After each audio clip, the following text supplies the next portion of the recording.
I read the stage directions he forgot to mention. The alert landed on our shared calendar at 6:58 p.m.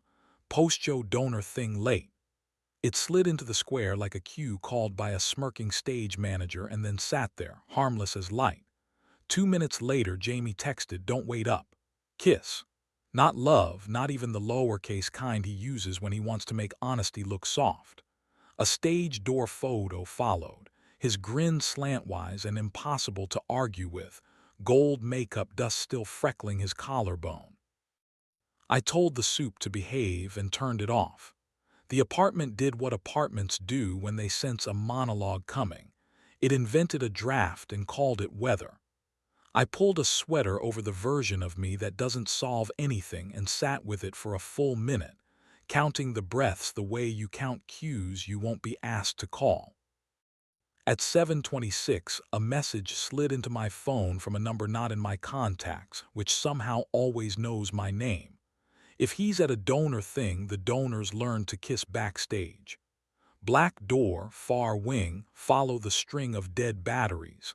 It was signed with a single letter, the way you sign something you don't want your fingerprints on. C, like a chair. Cole had designed lights for the show, not the kind that hover and flatter, the kind that make actors tell the truth even if the line they've been given doesn't want to.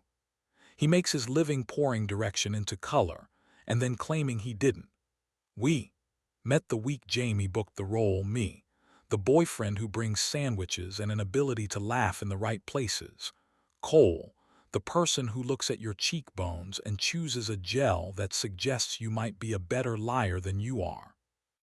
We flirted the way you flirt when the lights are set to work, and you are hopping to be mistaken for stagecraft.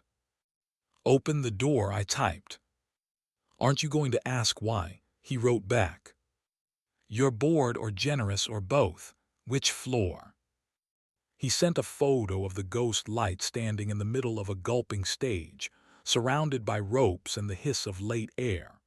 In the corner of the frame, a hand I recognized, Jamie's, the small scar on his index knuckle where he'd burned a sauce at Thanksgiving, rested on a painted pillar not meant to bear anyone's weight.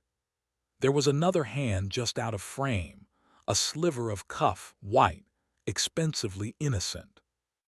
The theater had learned to be a church since I was last there. I pushed through the alley and the stage door canyon, the locker smell, and the familiar sigh of floorboards that remember better feet. Cole waited by the black door with a coil of cable around his neck like a priest stole. His mouth did the version of a smile that keeps everyone's options open. "You get prettier when you're worried," he said. "That's not a compliment." "I didn't ask for one," I said. He opened the door onto the dark like he'd wired it himself. "You didn't ask for this either," he said. "I know. I'm giving it to you because you deserve a scene where the blocking doesn't pretend you're furniture." We moved through the wing the way swimmers move through water they trust. The quiet pressed us in, ropes rising on our right, flat slumbering. The ghost light threw a coin of pail on the stage and an argument into the rigging. In that island of illumination, a man in a tux jacket leaned his shoulder against a false column and wore an expression you buy at auction. The white sling of his cuff kicked the light just enough to suggest a wrist that enjoyed being recognized. Jamie's hand rested on the painted pillar on the other side, the line between them a breath that knew how to count. They weren't kissing, which is its own kind of clever. Cole slid behind me so close he could have been a confession, his breath clean with mint and stage dust. "We can leave now and you can call this reconnaissance," he said.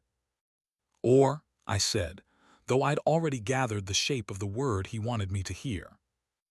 "Or we go up a flight and you can decide whether anger wants an audience," he said. I left the trap room unlocked. Everybody loves a balcony. We went up, past the small city of pulleys and sandbags that make other people's applause possible. The trap room was a lip of wood and darkness with a view that promised you could control something if you learned your lines. Cole stood a step behind me and kept his hands where my fist could find them if I needed a villain. His restraint was a kindness I wasn't in the mood to like. On the stage below, the tux jacket man said something close to Jamie's ear and smiled the way people do when they remember having money at the same time as appetite. Jamie did the kind of laugh he uses on small dogs and people who want to turn him into a proverb.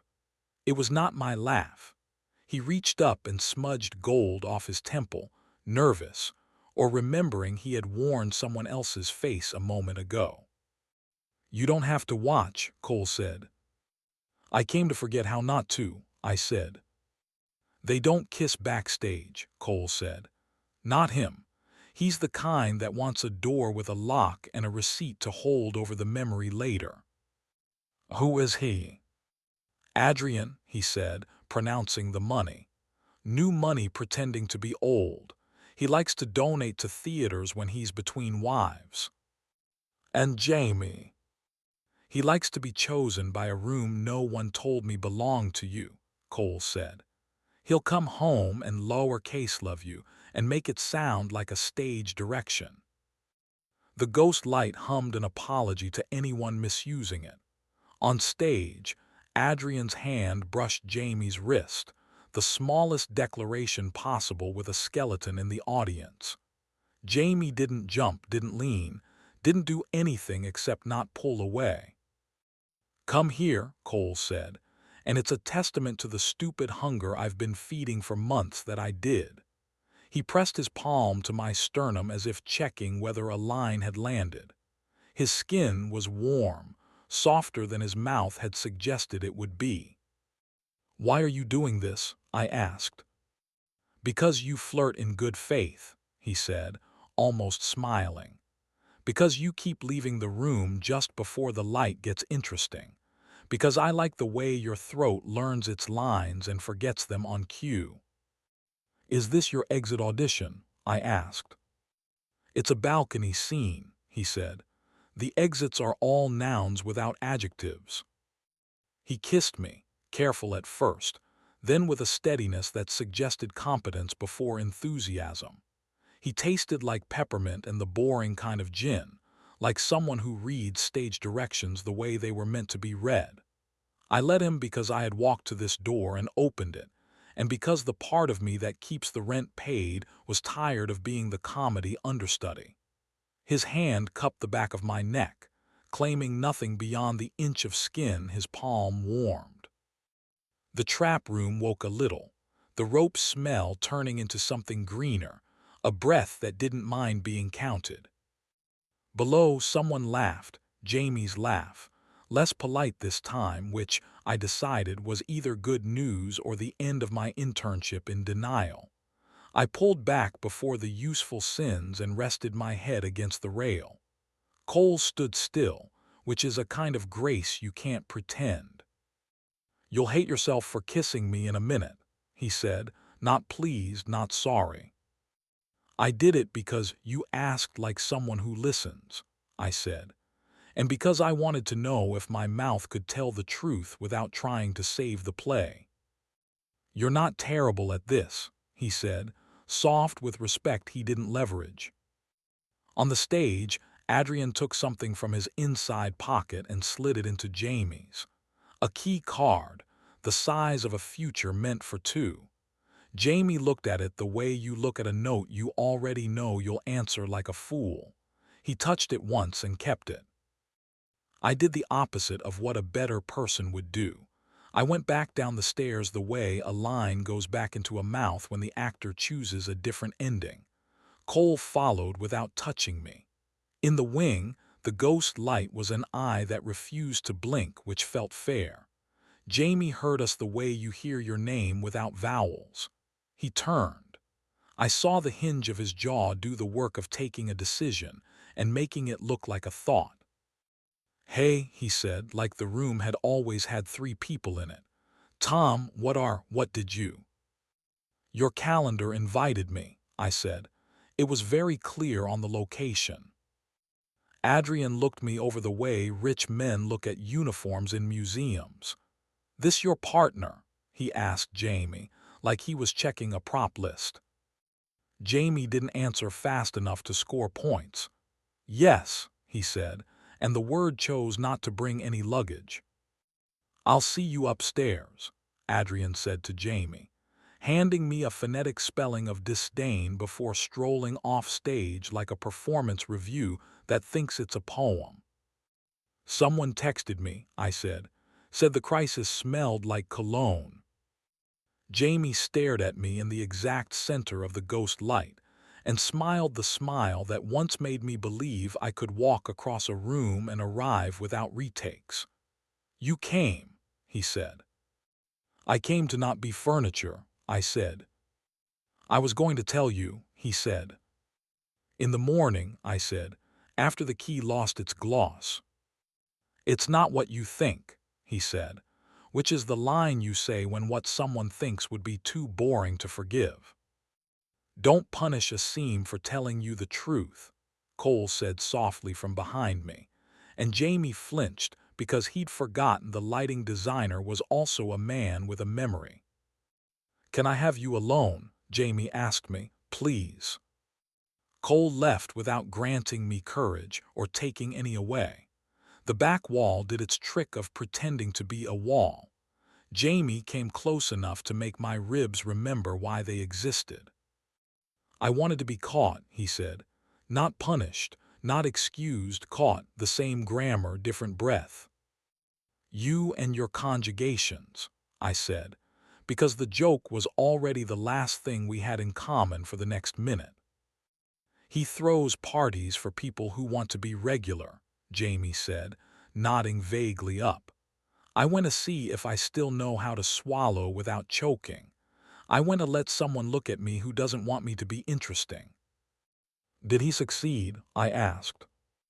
Not yet, he said. He slid the key card from his pocket and looked at it like a map missing its legend. I wanted to want it more than I do. So you texted me with his phone, I said, because the angle of the original photo was suddenly obvious. I texted Cole, he said, and left the door open on purpose. I needed this to be a room with a witness. It should have been noble. It felt like theater. Are you in love with me? I asked, and the question punctured something neither of us had agreed to keep in air. Yes, he said immediately, the way only actors are trained to tell the truth on cue. I am, which is part of the problem. Loving you is so easy I forget to be decent. Then go be difficult with him, I said. Find out whether your mouth still knows how to ask for anything without applause. He pressed his fingers to my wrist where Cole's had been and found the same small animal trying to be reasonable. Do you want me to stay? I want you to choose, I said, in a way that doesn't require me to lower the light. He kissed me then, the soft, stubborn kiss you make when you know you'll have to quote it back later.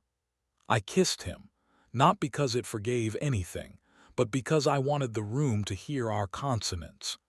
He tasted like rain he'd earned and the tragically expensive powder they dust onto actors to make them look like original sin. Don't go upstairs, I said, surprising both of us. Not because I win if you don't, because nobody learns anything in hotel lighting. He put the key in my hand the way you put a coin on a dead man's eyes. Throw it away, he said. You throw it, I said. Make your own God.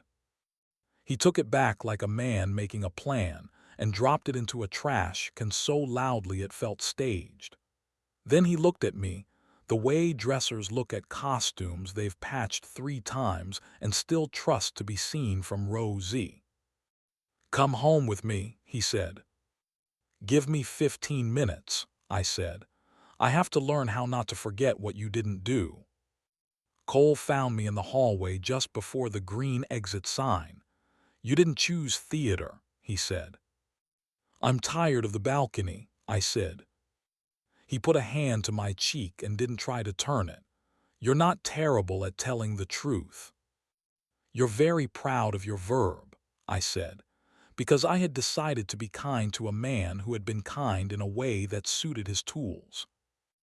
"Come have a drink with me sometime when you don't need air more than whiskey," he said. "Tell me a version of this where I get to stand in the light for a minute." "I'll lowercase text you," I said, and he laughed, and it sat well between us. Jamie and I walked home through a city that didn't care about our unit tests. We didn't talk right away. His shoulder brushed mine and wrote a short poem on the sleeve. In the apartment, the soup hadn't learned its lines. We threw it away together and didn't make it mean anything. He washed his face the way a man does who wants to be allowed to keep it. When we climbed into bed, he left an arm's length between us like a person honoring a truth we had not agreed to invent. "Do you want to lowercase love me right now?" he asked into the dark, so quietly you could believe the light had made it up. "No," I said. "I want to watch you sleep and decide in the morning." He exhaled, a sound like a stage taking the weight of a set it wasn't sure it wanted. After a while, his breathing learned its cues. I lay beside him and counted the beats between his inhales, the way you count cue lights when you know your hands are steady and your mouth is not. Morning did what mornings do. It offered coffee and the idea of a future. He stood in the doorway, hair-proof that ambition sleeps badly, and watched me measure grounds like a man auditioning for mercy. He said my name without makeup. I said his like a location. The calendar for the new day was empty and looked good that way. When the mug was in his hand, he said, "I didn't go upstairs." "I know," I said. "I can tell from the way your mouth is saying the word again." "I want to keep you," he said. "Then let me dim the light when you need it and raise it when you deserve it," I said. "Stop booking rooms you won't admit you've paid for." He nodded like a person agreeing to learn a new verb. He crossed the room and put his hand on my wrist again, softer than a cue, just enough for the animal there to find its mark and face forward. Somewhere in the theater a ghost light waited for night. Somewhere, a key slept inside a trash bin and considered reincarnation. In our kitchen, the plant we hadn't bought yet supervised us both without demanding applause. And the city, merciless, kind, arranged itself around two men who had finally remembered to read the stage directions neither of them had been given.